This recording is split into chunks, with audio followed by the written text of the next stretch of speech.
Introduction చూద్దాం. ఇందులో 2 points ఉంటాయి. 2 పాయింట్స్ చూద్దాం. ఇంట్రడక్షన్. ప్రీవియస్గా మనము income is equal to expenditure plus savings అనే కాన్సెప్ట్ చూసాం. అదేవిధంగా ఇక్కడ మనం income is equal net income plus income tax, ఆదాయము is equal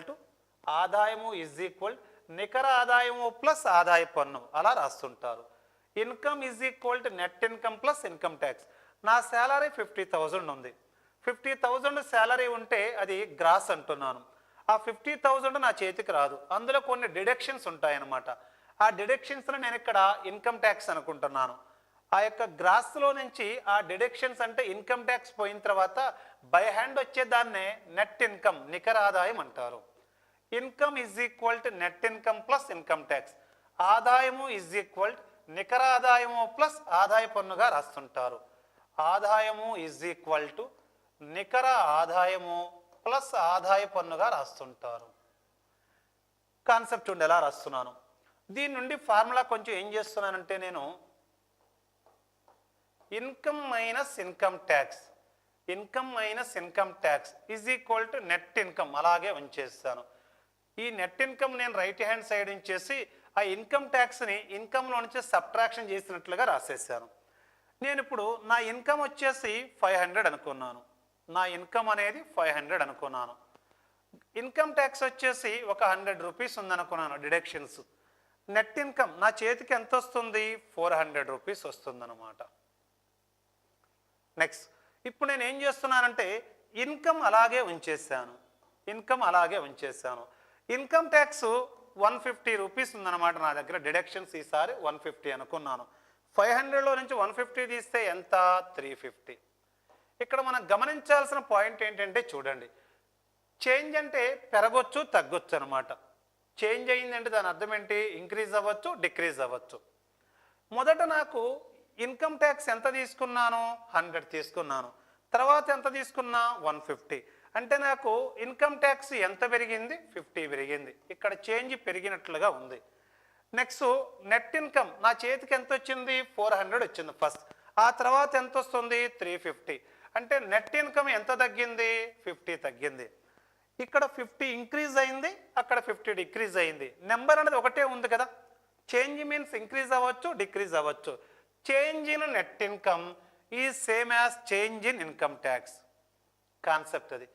change in net income is same as change in income tax. నికర ఆదాయంలో మార్పు, ఆదాయ పన్నులో మార్పు రెండు ఒకే విధంగా ఉంటాయి. ఇక్కడ 50 రూపీస్ డిక్రీజ్ అయింది నెట్ ఇన్కమ్, ఇక్కడ 50 రూపీస్ ట్యాక్స్ ఇంక్రీజ్ అయింది. ఆ నెంబర్ సేమ్గా ఉంటుంది. చేంజ్ మీన్స్ నెంబర్ సేమ్గా ఉంటుంది. ఇక్కడ ఇంక్రీజ్ అయితే అక్కడ డిక్రీజ్ అవుతుంది, ఒకవేళ ఇక్కడ డిక్రీజ్ అయితే అక్కడ ఇంక్రీజ్ అవుతుంది.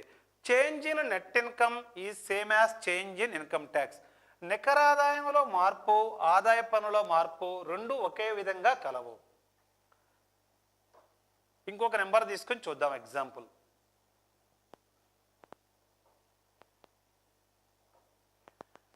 ఇప్పుడు ఇన్కమ్ 500 అలాగే ఉంచేసాను. ట్యాక్స్ ఈసారి ఏం చేస్తున్నానంటే 150 ఉంది, 100 ఉందనుకున్నా. సరే ఇక్కడ 100 అనుకున్నాను ట్యాక్స్. ఈసారి ట్యాక్స్ 50 అనుకుంటున్నాను నేను. 100లో 500 నుంచి 50 పోతే 450. ఇక్కడ ఎంత ఇంక్రీజ్ అయింది? నెట్ ఇన్కమ్ 50 ఇంక్రీజ్ అయింది. ఇక్కడ ఇన్కమ్ ట్యాక్స్ ఎంత డిక్రీజ్ అయింది? 50 డిక్రీజ్ అయింది. ఇందాక ప్రీవియస్గానేమో అక్కడ డిక్రీజ్ అవుతుంది, ఇక్కడ ఇంక్రీజ్ అవుతుంది. చేంజ్ చేసేసాను. ఇక్కడ ఎంత చేంజ్ అయింది? 50 చేంజ్ అయింది. ఇక్కడ ఎంత చేంజ్ అయింది? 50 చేంజ్ అయింది. ఆ నెంబర్ చేంజ్ అవుతున్న నెంబర్ ఈక్వల్గా ఉంటుంది. Change in net income is same as change in income tax. నికర ఆదాయంలో మార్పు, ఆదాయ పన్నులో మార్పు రెండు ఒకే విధంగా ఉంటాయి. ఆ పాయింట్ గమనించాలి.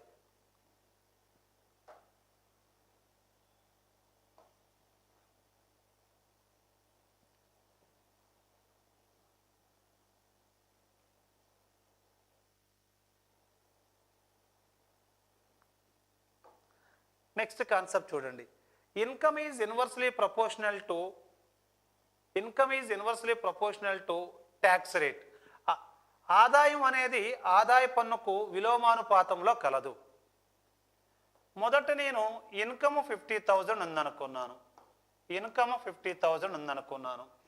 ట్యాక్స్ రేట్ వచ్చేసి 10% అనుకున్నాను. ట్యాక్స్ రేట్ వచ్చేసి 10% అనుకున్నాను. ఇందులో 10% అంటే ఎంత? 5,000. ఆ ట్యాక్స్ వాల్యూ ఎంత ఉంది మనకి? 5,000 ఉందన్నమాట. 5,000 ఉంది ట్యాక్స్ వాల్యూ. నెక్స్ట్ నేను ఏం చేస్తున్నానంటే ఇన్కమ్ అనేది ఒక 1 lakh తీసుకున్నాను. ఇన్కమ్ ఇంక్రీజ్ అయినట్లుగా తీసుకున్నాను. 1 lakh ఉంది ఇన్కమ్. ట్యాక్స్ రేట్ అనేది 5% తీసుకున్నాను నేను. 10% అంటే ఎంత? 10,000. 5% అంటే అందులో సగం ఎంత? 5,000. ఇక్కడ మనం గమనించాల్సిన పాయింట్ ఏంటంటే ఇన్కమ్ ఏమవుతుంది? ఇంక్రీజ్ అవుతుంది. ఇన్కమ్ ఇంక్రీజ్ అవుతున్నట్లయితే ఇన్కమ్ ట్యాక్స్ రేట్ ఏమవుతుంది? డిక్రీజ్ అవుతుంది. But there is no change in the tax value. ఆ పన్ను విలువలో ఎలాంటి మార్పు అనేది లేదు. ఇన్కమ్ ఇంక్రీజ్ అవుతూ ఉంది, ఇన్కమ్ ట్యాక్స్ రేట్ డిక్రీజ్ అవుతూ ఉంది. But there is no change in the tax value. పన్ను విలువలో ఎలాంటి మార్పు లేదు. రివర్స్లో చూద్దాం.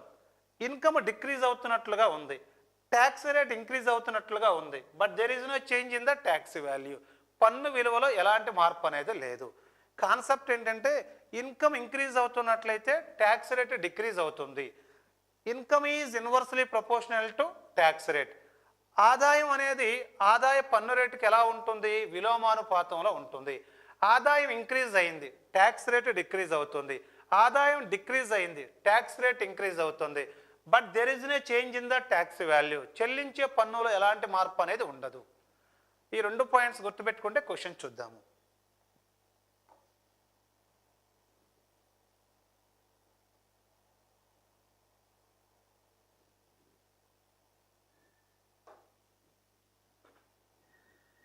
A man's annual income has increased by 1.2 lakhs, but the tax on income tax that he has to pay has reduced from 12% to 10%. He now pays the same amount of tax as before. What is the increased income? ఒక వ్యక్తి యొక్క ఆదాయం 1.2 లక్షలు పెరిగిందట. ఆదాయం పెరిగింది అంటున్నాడు మనకి. దీనికంటే ముందు ఒక ప్రీవియస్ క్వశ్చన్ ఉంది, అది చూద్దాము.